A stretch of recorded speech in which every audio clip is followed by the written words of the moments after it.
ná cô năm ạ. Mai viết tiết.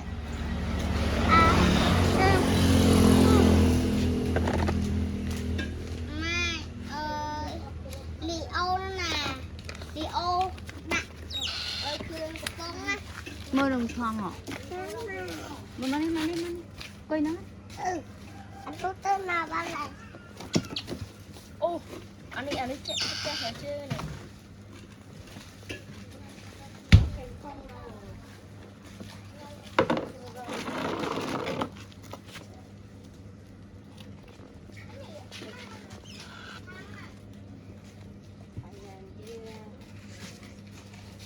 Đáp rạng mơ nè.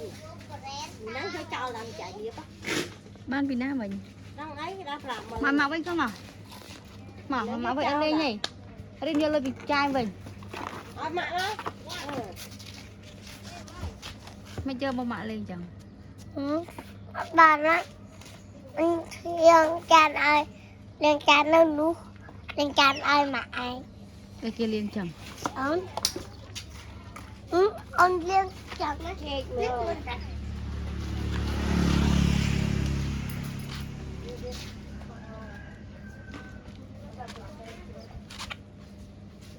Nuôi nè lộ sting. Nè lụa. Là cài. Nè lụa. Mà lo đó. Mà lại bật cát luôn đó. Đây nè, chồng sạch. Không lắng trong thư cả sạch càng.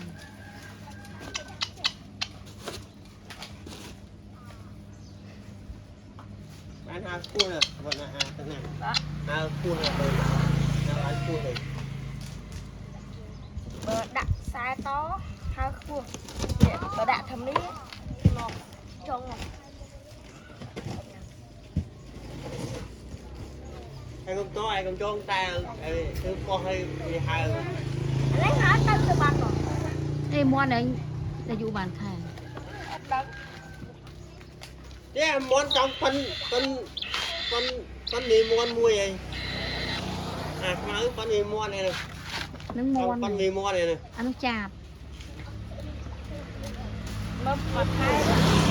Anh đi nó khơi nhẹ đừng phê đấy, đừng hao này. Nó phê đâu nó. Bớt lực của mình dịch. Thôi đó cho màu vậy. Nó có cá rồi. Ôn hin mà này.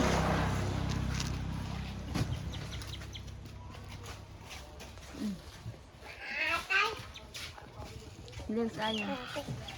Ôi lên chan xa. Sao mùi rồi. Sao mùi một con này. Đừng chạm phía tay nó. Một bên này kia bố. Ông giờ đừng chạm phía tay nó. Ô đừng chạm người ta. Một đừng chạm thế năng. Thì mì này nó rồi. Dạ đúng. Không mì đâu cũng chan thôi. Baby. Cái pipi anh đi cái baby này. Chọc một cái luôn. Tapi thôi, ăn thế này. Ăn tapi. Ăn mua ba này. Thấy còn mặt thang không? Mối nào hả? Có sò. Chan nó rô chan chưa qua api đi. Nè cá chuẩn. Cá cái này. Nên Cá chèn đi. Cá chèn đi tiền. Liên ăn liên. Con tao chưa?